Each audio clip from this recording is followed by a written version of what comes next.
quick look start off at the airbrush setup. Important little squirty bottle for cleaning out the airbrush.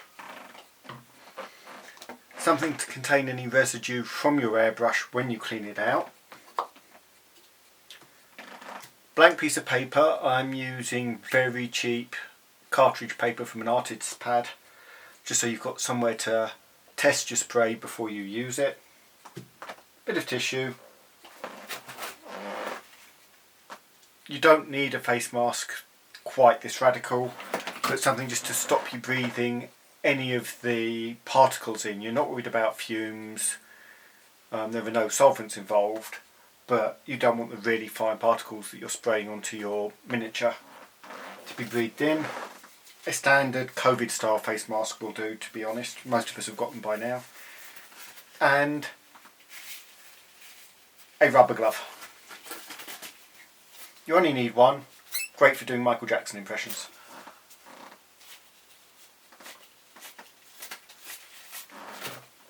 I just used the box that the compressor came in to create a capture point for all of the overspill. If you've got a room you can use to yourself, if you've got a shed where you don't mind the residue getting all over the place, then that would be fine.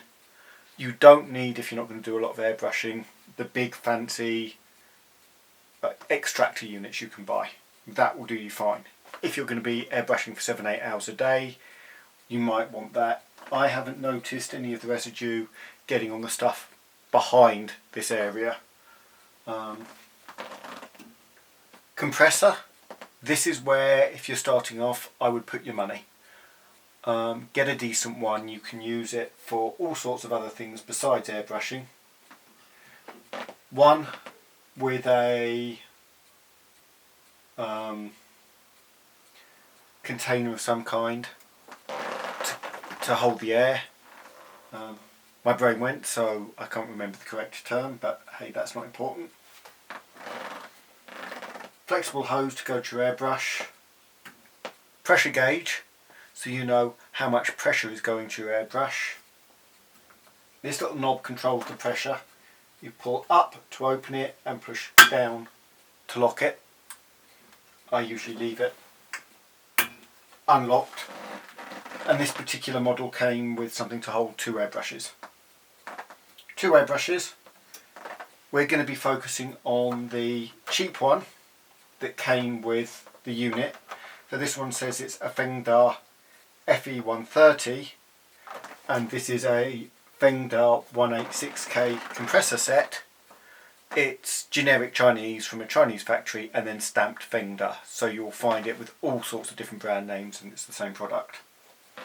I've separately purchased a quick release connector so I can switch between my 2 airbrushes, but certainly the one we're going to be starting with will be the cheap airbrush that came with it, which will do 90% of what you want it to.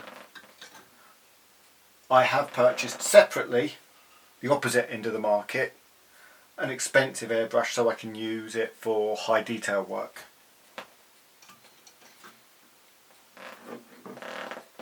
We have a cleaning station.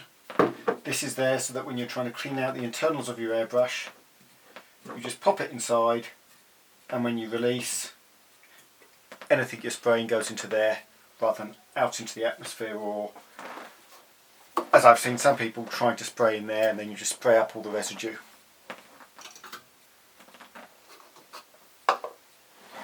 First part we're going to be looking at will be priming. I'm using Vallejo primers. They're designed for airbrush, so I can put them straight in. I don't need to thin them. If you're working to a low pressure, you may need to thin them a little.